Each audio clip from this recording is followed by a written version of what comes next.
आणि एक महत्त्वाची बातमी आहे, अजितदादा गटाचे रवींद्र पाटील शरद पवारांच्या भेटीसाठी मुंबईत दाखल झाले आहेत। अत्यंत महत्त्वाची बातमी आपण बघतोय। रवींद्र पाटील सिल्वर ओकवर जाऊन शरद पवारांची भेट घेणार आहेत। रवींद्र पाटील हे जळगाव जिल्ह्यातील अजित पवार गटाचे महाराष्ट्र प्रदेश सरचिटणीस आहेत आणि ते आता शरद पवार यांची भेट घेणार आहेत। आपल्यासोबत रवींद्र पाटील स्वतः जोडले गेलेले आहेत। रवींद्र पाटील जी, तुम्ही शरद पवार यांची भेट घेणार आहात, काय कारण आहे?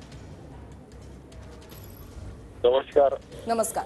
खरं तर शरदचंद्रजी पवार साहेब हे आमचं दैवत आहे आणि ते आमचे मार्गदर्शक आहेत। त्यांच्या मार्गदर्शनाखाली आम्ही घडलेलो आहे आणि निश्चितपणाने पवार साहेबांची भेट घ्यायला आम्हाला आवडेल, कारण आम्ही सदिच्छा भेट पवार साहेबांची कायम घेत असतो बरं का।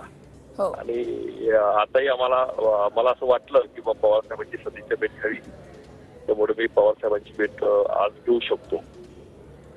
मात्र पाटीलची फक्त सदिच्छा भेट आहे, आशीर्वाद घेण्यासाठी जाताय की शरद पवार गटामध्ये तुमचा प्रवेश होणार आहे?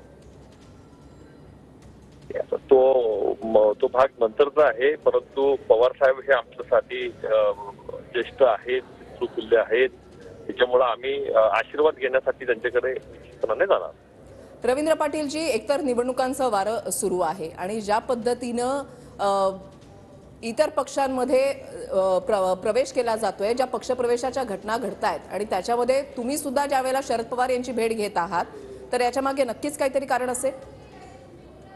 मला असं वाटतं, मी राष्ट्रवादी काँग्रेस पक्षाचा एक कार्यकर्ता आहे आणि राष्ट्रवादी काँग्रेस पक्षाचा कार्यकर्ता म्हणून बरं का आदरणीय पवार साहेबांची भेट आम्ही कायम घेत आलेलो आहे। राजकारण हे आता जरी चालू असेल बरं का, तर ते येणाऱ्या कालखंडामध्ये आपल्याला भूमिका होईलच लवकरच, काय असेल ते, परंतु लवकरच होईल, काही त्याच्यामध्ये हे नाही। नक्कीच। धन्यवाद रवींद्र पाटील। आशीर्वाद आणि सदिच्छा भेट घ्यायला आम्ही जातोय। धन्यवाद आमच्याशी तुम्ही संवाद साधण्यासाठी।